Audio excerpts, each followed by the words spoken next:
Igitondo cyiza, igitondo cy'umugisha cy'itariki ya 22 kuri mwe mwese muzindukanye natwe.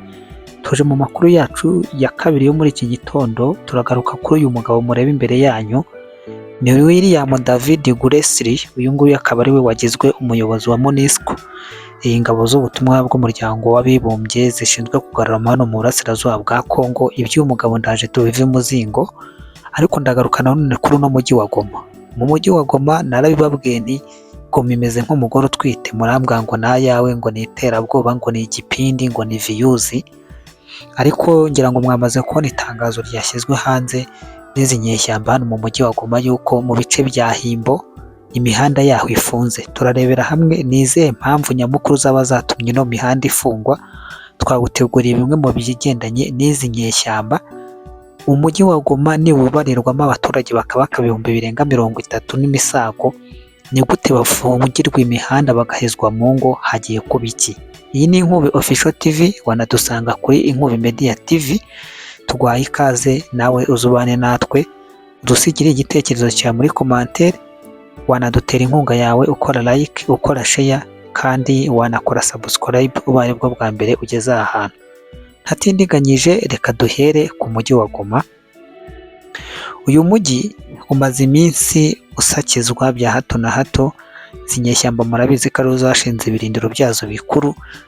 Umujyi wagiye ugaragaramo urugomo rwinshi, nyamara bakajya babeshya abantu yuko ngo abantu bawo ngo baratekanye nta kibazo. Ni umujyi wa Zarendo yagiye ikunda kugabaho ibitero bya hato na hato, muribuka mu bice bya Mugunga n'ahandi hatandukanye. Uyu mujyi rero mu gihe dusatira impera z'umwaka, kandi mu gihe 2023 amahanga akomeje kuyivugiriza induru n'urwambo bayikomera, twababwiye yuko barimo barategura imyigaragambyo mbere yuko Noheli iba. Ayo makuru narayabahaye yuko Goma na Bukavu hari gutegurwa imyigaragambyo, imwe ya karabutaka, imwe yo gukukumura ariko ya karondura. Uyu mujyi rero mu mihanda ya Himbo, ubwo ni zimwe muri quartiers z'uyu mujyi wa Goma zivugwa yuko imihanda yaho yafunzwe. Iki cyatumye bafunga no mihanda? Haraba iki? Kimwe mu bintu ndi guha amahirwe ni imyigaragambyo. Icyo ni kimwe ko bashaka kuyifashisha kugira ngo bayikoreremo imyigaragambyo, bereka amahanga yuko ngo badashaka ko inyeshyamba za 2023 ziva muri ibi bice zafashe, dore ko hanatumijweho inama ya Rukokoma. Ikindi, iki gice bafunze ndahaha amahirwe menshi yo kuba barimo barashaka kuhanyuza amabuye bibye, bakaba bashaka kunyura muri iyo mihanda badashaka ko hari umuntu wakubitana n'izo modoka zikoreye ibyo bintu, cyangwa hakaba hari umuntu wazitambika, kuko murabizi ntibizera Wazarendo, ntibizera abaturage bagagoma, baravuga bati zishobora kuhaca bakayituritsa. Abakongomane burya nta wabizera, nta wabiringira, bakaba ariyo mpamvu bafunze uyu muhanda. Icya gatatu, ntangaho amahirwe, barandateganya yuko baba bashaka kuhacisha intwaro, imbunda, ibibunda byabo bakaba ariho bashaka kubicisha. Mwarabibonye yuko bijya bibaho nko no mu Rwanda bijya bibaho, ariko ho bakoresha ijoro, bakifata nka saa 5, saa 6 z'ijoro, saa 8 bakaba ariho bitwikira igicuku. Uyu mujyi wa Goma rero kubera urujya n'uruza rw'abantu rurara rugenda, bakaba bashaka kuba bakwifashisha uyu muhanda mu buryo bwo kwacisha izi ntwaro zabo, bazihungisha buhoro buhoro, bazivana ahangaha muri Goma bazifite ahandi hantu bazijyanye. Ikindi, hano hantu bashobora kuba bashaka kuhacisha ibindi bintu bigendanye no kuba haba harimo nk'imirambo y'abantu, amamodoka, cyangwa ibindi bintu bitemewe byatuma rubanda nyamwinshi bavuza induru bakabakomera. Akaba ariyo mpamvu bashaka kuhaca ahantu, ariko amahirwe menshi ndayaha ibintu bibiri. Niba atari imyigaragambyo, ni ukuhacisha ibintu bitemewe n'amategeko, birimo intwaro cyangwa ingabo muri rusange. Ni ikirenga. Ni mu gihe ariko nanone ibi ni ibyanjye natekereje, ariko ku rundi ruhande hari n'abagaragaza yuko impamvu iki gice cyafunzwe bari gukeka yuko hari intasi za leta ya Kongo zamaze kwinjira muri uyu mujyi, hakaba hashobora kuberamo ama operasiyo aremereye igihe icyo ari cyo cyose, bityo bino bice bikekwa bikaba ari byo byafunzwe kugira ngo hatagira umuntu utarabuka, ubundi bakora umukwabo wo gusaka babashakishemo ku kabi n'akeza. Reka tubihange amaso, turaza kumenya byinshi bigendanye n'uyu mujyi. Nta kuntu wafata abaturage barenga 35,000 ngo bafate ushake kubafungirana ahantu hamwe, ubundi ngo ugende ufunga amakaritsiye bya hato na hato ngo bizaguhire. Tuvuye aha, reka nigarukire kuri uriya mugabo mwarebaga mu kanya. Uriya mugabo niwe wagizwe boss wa MONUSCO, zino ngabo z'umuryango w'abibumbye zishinzwe kugarura amahoro muri Repubulika Demokarasi ya Kongo, ndetse ejo bundi mwabonye yuko zahawe cyangwa zongerewe indi manda y'umwaka kuzageza muri 2027.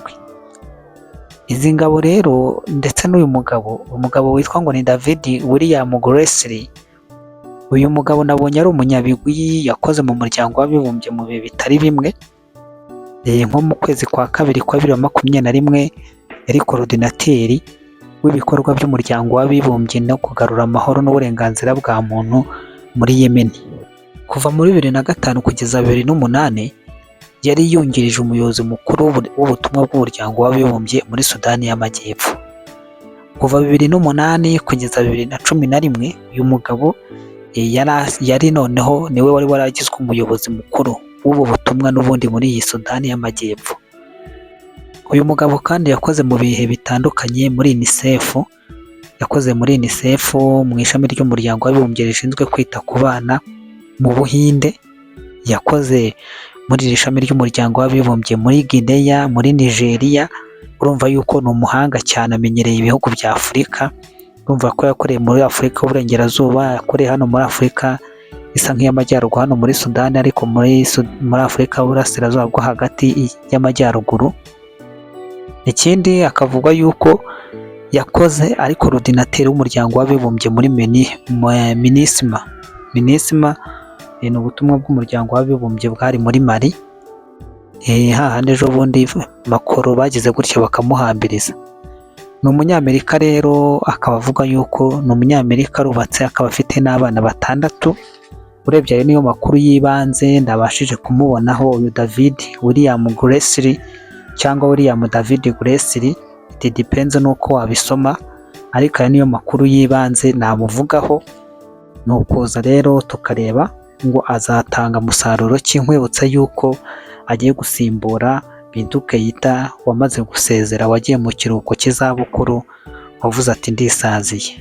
Nukuza kureba tukibaza tuti kubera iki bashyizeho umunyamerika, kubera iki umunyamerika ari we uje noneho kwiyoborera ubutumwa bw'umuryango w'abibumbye. Ikikwereka nyine imbaraga z'abanyamerika, kandi ubwo urabyumva niba ari umunyamerika bajya bavuga ngo ijya guteza uburezera bw'ibanza nijya kurishihera ku rugo. Urumva ko kimwe mu bizagarukaho cyane ari uko azajya inyungu z'abanyamerika arizo zizajya imbere cyane pari raporo y'izibindi bihugu. Kwibutsa yuko muri iyi manda y'umwaka umwe ubu butumwa bwa MONUSCO bwahawe n'uburenganzira bwo kugira gisesi kuri Kivu y'Amajyaruguru na Kivu y'Amajyepfo noneho icyarimwe. Ikindi bakaba bahawe uburenganzira bwo kugaba ibitero ku mitwe yitwaje intwaro, baba bafatanije n'ingabo za guverinoma ya Kongo cyangwa se bari bonyine. Ibyo byose babyongerereweho, urumva ko babongereye ubundi bushobozi. Reka mbashimire rero, nkomeze kandi kwifuza kugira igitondo gihire namwe, kandi nkomeza kuvuga ngo muzagire impera z'umwaka nziza na Noheli cyangwa na Bonane n'umwaka wa 2026 muri rusange. Mukomeze kugubwa neza. This video is not default to promote any terrorist, violence or hurting. Our purpose and target is to inform and to teach, not to hurt anyone wherever. And I repeat that we never made this video to promote any terrorist or to promote violence or to promote any hurting. And our purpose and our goals is to inform and to teach, not to hurt anyone.